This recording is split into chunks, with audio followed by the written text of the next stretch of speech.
நம்ம சேனல்லேருந்து தொடர்ந்தாப்பில் நீங்கள் வீடியோக்களை பார்க்க நினச்சிங்க இதுவரை நம்ம சேனலை சப்ஸ்கிரைப் பண்ணாங்க. சப்ஸ்கிரைப் பண்ணிங்க. கீழே பெல் சிம்பிள் இருக்கும், அதையும் கிளிக் பண்ணிங்க. வாங்க வீடியோக்குள்ளே போகலாம். என் பேர் அனிதா. சொந்த ஊர் காரைக்குடி. ஊரை பற்றி சொல்ல வேண்டியதில்லை.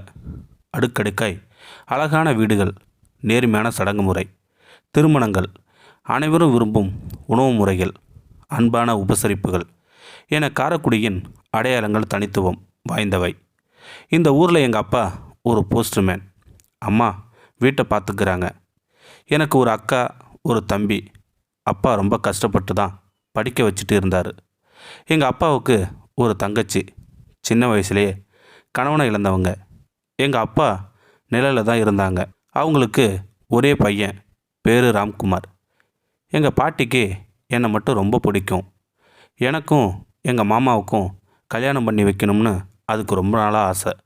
எங்கள் மாமா வீட்டுக்கு வந்தாலே உன் புருஷன் வராண்டின்னு சொல்லும். எனக்கு கோபமாக வரும். ஆனாலும் நான் பெரிய பொண்ணு ஆனதும் எங்கள் மாமா மேலே தனி பிரியம் வளர்ந்தது.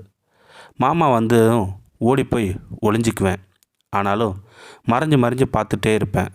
எங்கள் பாட்டி புருஷனும் சொல்லி சொல்லி அதுவே மனசில் பதிஞ்சு போச்சு. புதுசாக தாவணி கட்டினா எங்கள் மாமா எதிர்க்க நடந்து வந்துகிட்டே இருப்பேன். எங்கள் மாமா என்கிட்ட அதிகமாக பேச மாட்டாங்க. பேசணும்னு ஆசைப்படுவேன். மாமா வீட்டுக்கு வந்தால் நிறைய சாப்பிட வச்சு தான் அனுப்புவேன். மாமா சாப்பிட்ட மிச்சதை மறைச்சி வச்சு சாப்பிடுவேன். நான் +2 முடித்ததும் கல்யாண பேச்சு ஆரம்பமாச்சு. ஒரு நாள் என் தம்பி ஓடி வந்து மாமா ஒரு பொண்ணு கூட பேசிக்கிட்டு இருக்காரு பார்த்ததா சொன்னான். கோபத்தில் ஓங்கி அரைஞ்சிட்டேன். அழுதுகிட்டே இருந்தான். பிறகு சமாதானப்படுத்திட்டேன். ஒரு நாள் நானே பார்த்துட்டேன். மனசு நொறுங்கி போயிடுச்சு. வீட்டில் யாருக்கும் தெரியாமல் மறைஞ்சு மறைஞ்சு அழுதுகிட்டே இருந்தேன். எங்கள் பாட்டி கல்யாண பேச்சு பேச எங்கள் அப்பாவை அனுப்பி வச்சாங்க. கொஞ்ச நேரத்தில் அப்பா வந்து கல்யாணம் ஏற்பாடு பண்ண ஆரம்பிக்கலான்னு சொன்னார். எனக்கு ஒன்றுமே புரியல. கல்யாணம் நல்லபடியாக முடிஞ்சு முதல்வர் அறைக்குள் போனேன். மாமா முன்னாடி போய், என்னை ஏன் கட்டிக்கிட்டீங்க? நீங்கள் விரும்பின பொண்ணை கட்டிக்க வேண்டியதானே? எனக்கு எல்லாம் தெரியும் என்று அழத் தொடங்கினேன். மாமா என் கையை பிடிச்சி, உண்மைதான் அனிதா, என் மனசில் இன்னொரு பொண்ணு இருந்தா. எங்கள் அப்பா உன்னை கட்டிக்க சொல்லியிருந்தா மறுத்திருப்பேன். ஆனால் உங்கள் அப்பா ஒரு தாய் மாமனாக இல்லாமல் தகப்பனாக வளர்த்தாரு என்னைய. என் முன்னாடி நம்பிக்கையாக நின்னார்.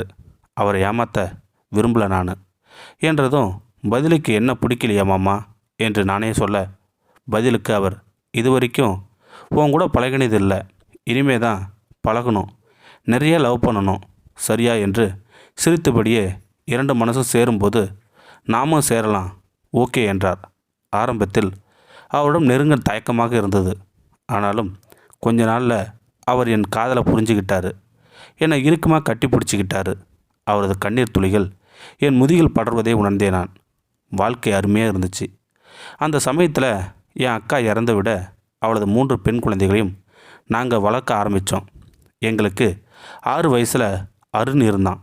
கலகலப்பான குடும்பம் வாழ்க்கை. நானும் டீச்சர் வேலைக்கு போயிட்டுருந்தேன். அந்த சமயத்தில் என் உடம்புல நிறைய பிரச்சனைகள் வந்தது.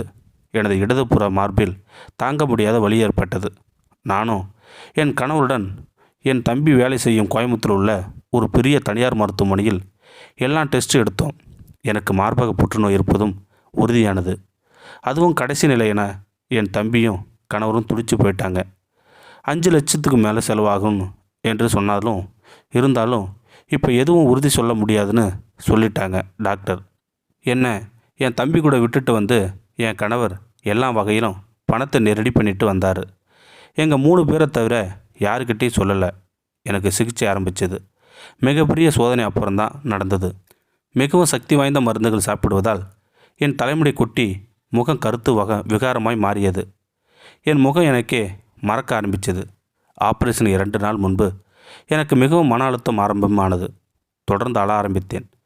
அன்னைக்கு நைட்டு என் மாமா என் கூட என் கையை பிடிச்சிக்கிட்டு என் பெட்டில் படுத்திருந்தார். அவரது அணைப்பில் கொஞ்சம் அமைதியானேன்.